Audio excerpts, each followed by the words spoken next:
Continuamos con el estudio de Apocalipsis y hoy veremos el capítulo 4, antesala de las cosas que sucederán después de estas, visión de la autoridad celestial. Apocalipsis 4:1 y es Juan que sigue hablando.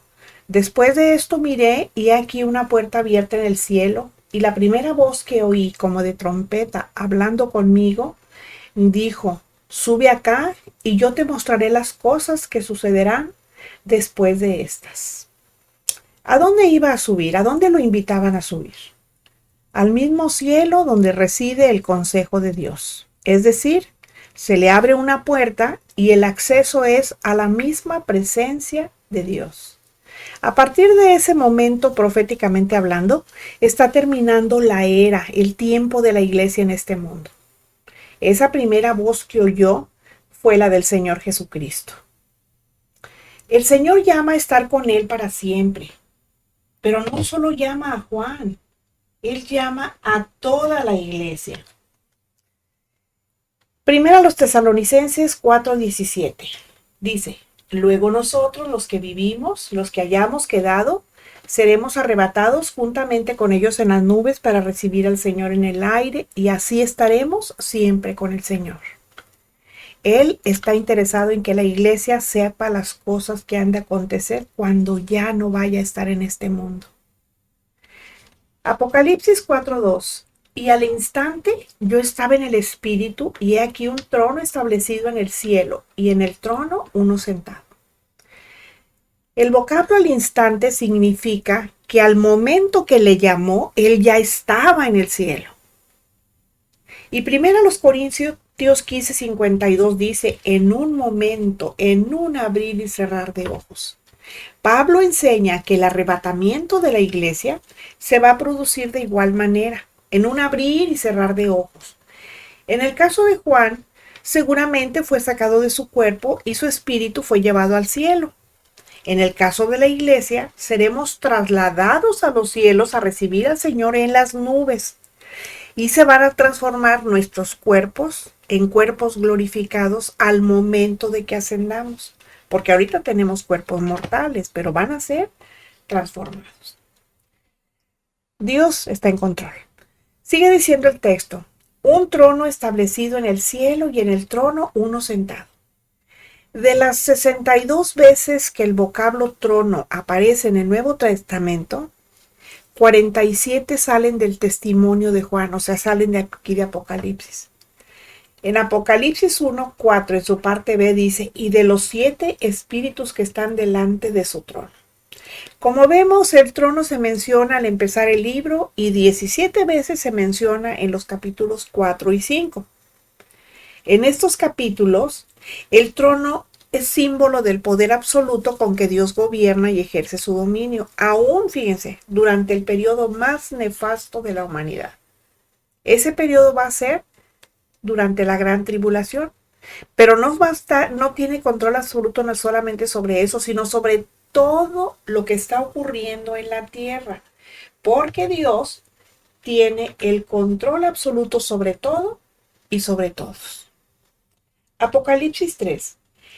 Y el aspecto del que estaba sentado era semejante a piedra de jaspe y de cornalina, y había alrededor del trono un arco iris semejante en aspecto a la esmeralda. En Ezequiel 1:26 se describe algo parecido.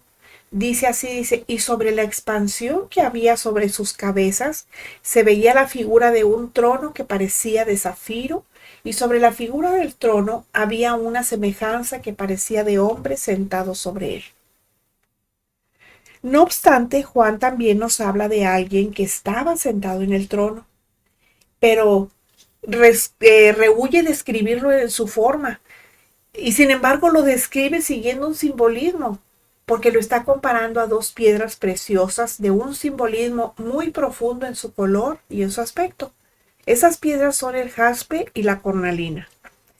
En Éxodo 28, 17, 20 dice: y lo llenarás de pedrería en 4 hileras de piedras, una hilera de una piedra sárdica, un topacio y un carbunclo, la segunda hilera una esmeralda, un zafiro y un diamante, la tercera hilera un jacinto, una ágata y una amatista, La cuarta hilera, un berilo, un ónice y un jaspe. Todas estarán montadas en engastes de oro. La primera y última de las 12 piedras preciosas que llevaba el sumo sacerdote en el pectoral era una piedra sárdica o cornalina y un jaspe. El jaspe que aquí se menciona en primer lugar es una piedra preciosa translúcida de una dureza diamantina, o sea, parece cristal de roca, al igual que el diamante. Esa transparencia nos habla de santidad, nos habla de pureza y de perfecto conocimiento, y además es duro hasta el extremo de romper todo lo que se le resista. Ese es el jaspe. La cornalina, por su parte, o sárdica, también es llamada rubí, es roja y aquí es símbolo de la ira de Dios en el juicio que se prepara contra los rebeldes, contra los que no tienen a Cristo. En Éxodo 28:17 figuraba en primer lugar representando a la tribu de Rubén, mientras que el jaspe figuraba en último lugar, estaba representando a la tribu de Benjamín. El que está sentado en el trono está listo para juzgar con verdad, rotundidad y total justicia. Apocalipsis 4:3 en su parte B nos dice: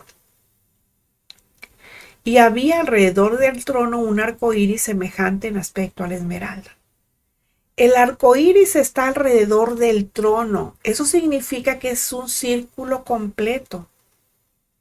Y esto nos está hablando de la inquebrantable fidelidad de Dios que está por encima de todas las resistencias, de todas las rebeldías y de todas las infidelidades de los hombres.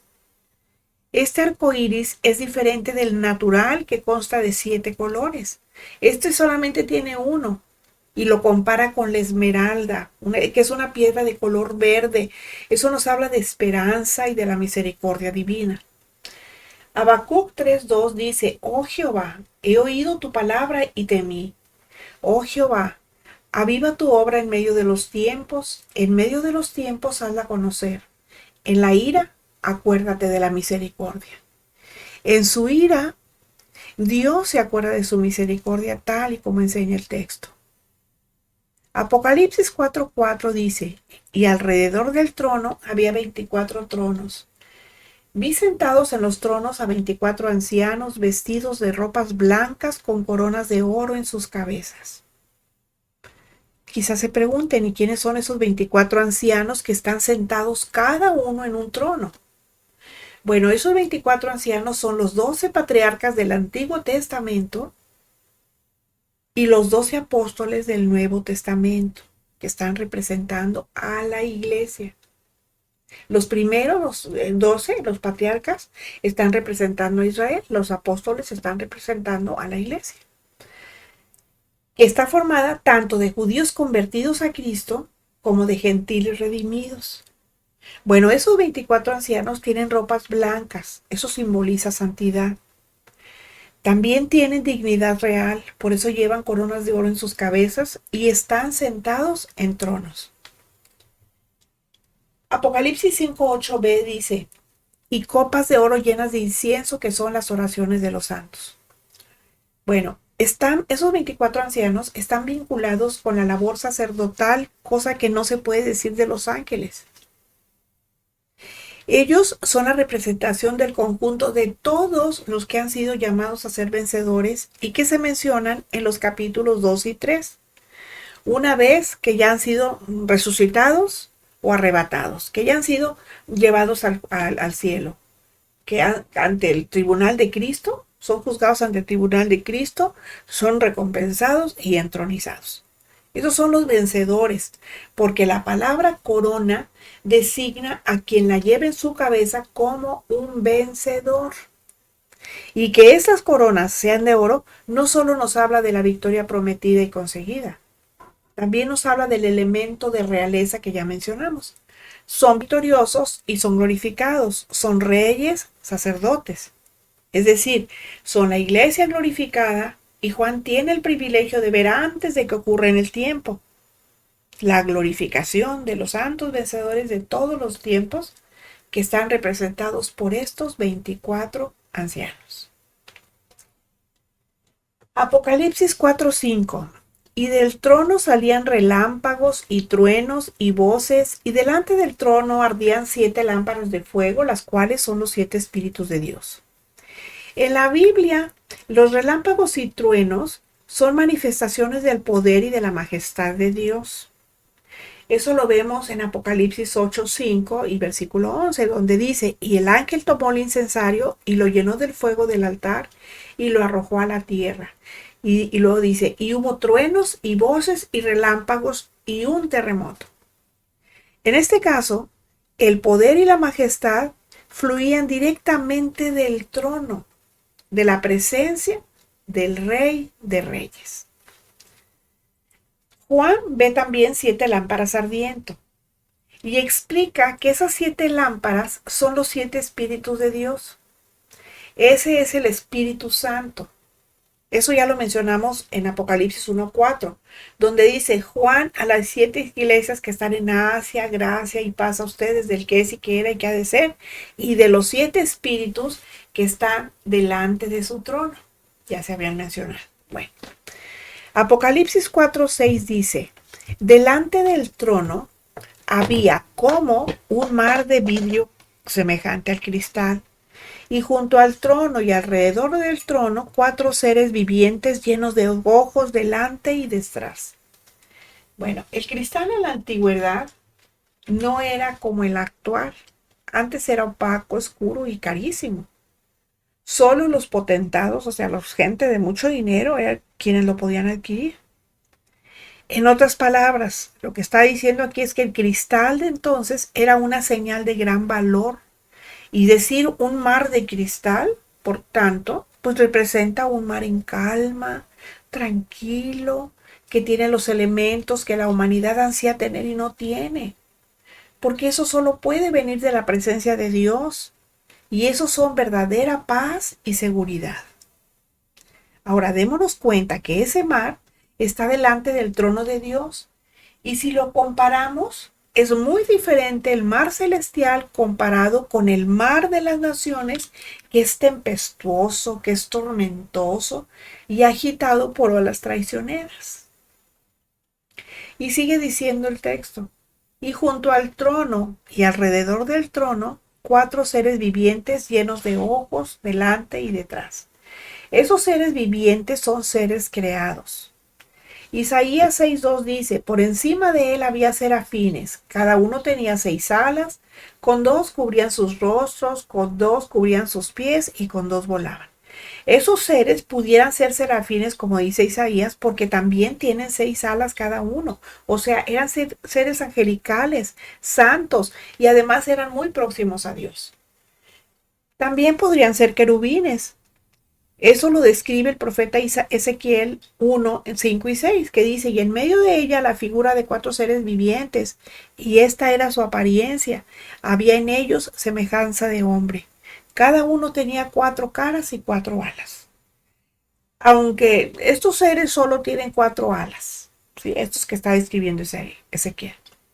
Bueno, desde donde está Juan, los ve en medio del trono. Esto es que estaban enfrente del trono y rodeándolo, o sea, estaban alrededor del trono. Estando llenos de ojos, pues pueden ver y escudriñarlo todo lo que está ante ellos y por detrás de ellos y a sus lados. Y aquí estamos viendo un claro ejemplo de cómo Dios delega funciones, y en este caso fue a seres angelicales santos. Apocalipsis 4:7. El primer ser viviente era semejante a un león. El segundo era semejante a un becerro. El tercero tenía rostro como de hombre. Y el cuarto era semejante a un águila volando. Juan intenta comparar lo que ve con lo que conoce, que no siempre es fácil, ¿verdad? Ezequiel 1 del 4 al 11, ya siglos antes de esto, intentó hacer lo mismo cuando vio lo mismo que Juan veía. De hecho, hay muchas cosas que están en el cielo y desconocemos. Pero si permanecemos fieles, un día vamos a poder conocer. Actualmente nuestra capacidad intelectual para comprender y asimilar las cosas pues es muy limitada. Éxodo 24 nos dice, no te harás imagen ni ninguna semejanza de lo que está arriba en el cielo, Esta es la razón por la cual Dios prohibió a Israel que se hiciera imagen de las cosas que están en los cielos, porque fácilmente se puede idolatrar lo creado por Dios, aún lo que está en los cielos. Pero lo que sí podemos destacar es que para el desempeño de diversas funciones, pues Dios cuenta con la fidelidad y lealtad de su creación. Apocalipsis 4:8 dice, y los cuatro seres vivientes tenían cada uno 6 alas, y alrededor y por dentro estaban llenos de ojos, y no cesaban día y noche de decir, Santo, Santo, Santo es el Señor Dios Todopoderoso, el que era, el que es y el que ha de venir. Isaías 6:2-3 dice, por encima de él había serafines, cada uno tenía 6 alas, con dos cubrían sus rostros, con dos cubrían sus pies y con dos volaban. Y el uno al otro daba voces diciendo, Santo, Santo, Santo, Jehová de los ejércitos. Toda la tierra está llena de su gloria. Esto fue lo que vio Isaías tras declarar que antes había visto al Señor sentado en el trono. Isaías 6:1 dice, en el año que murió el rey Usías, vi yo al Señor sentado sobre un trono alto y sublime, y sus faldas llenaban el templo. Lo que el profeta nos dice específicamente es que eran serafines, seres celestiales de muy alto rango que estaban desempeñando su función. ¿Cuál era esa función? Adorar al Dios Todopoderoso, que al igual que los serafines que vio Isaías, los vio Juan, también adoraban a Dios de la misma manera. Apocalipsis 4 del 9 al 11 dice, y siempre que aquellos seres vivientes dan gloria y honra y acción de gracias al que está sentado en el trono, al que vive por los siglos de los siglos, los 24 ancianos se postran delante del que está sentado en el trono y adoran al que vive por los siglos de los siglos y echan sus coronas delante del trono diciendo, Señor, digno eres de recibir la gloria y la honra y el poder, porque tú creaste todas las cosas y por tu voluntad existen y fueron creadas. La iniciativa sale de los seres vivientes que rodean el trono, la iniciativa para adorar. Cuando proceden a adorar los 24 ancianos, o sea, que se conforman de los 12 patriarcas de Israel y 12 apóstoles que representan a la iglesia glorificada, pues hacen lo mismo. Además, arrojan sus coronas ante Dios y con eso dan a entender que todo lo que son y han recibido les viene exclusivamente de Dios. ¿Por qué los primeros en adorar son los seres angelicales y luego los seres humanos? Bueno, puede ser porque Dios creó a los seres angelicales antes que a los hombres. Y los primeros pues ya llevan adorando a Dios en los cielos antes que los hombres que son redimidos y serán resucitados y o arrebatados y transformados. El Señor nos bendiga.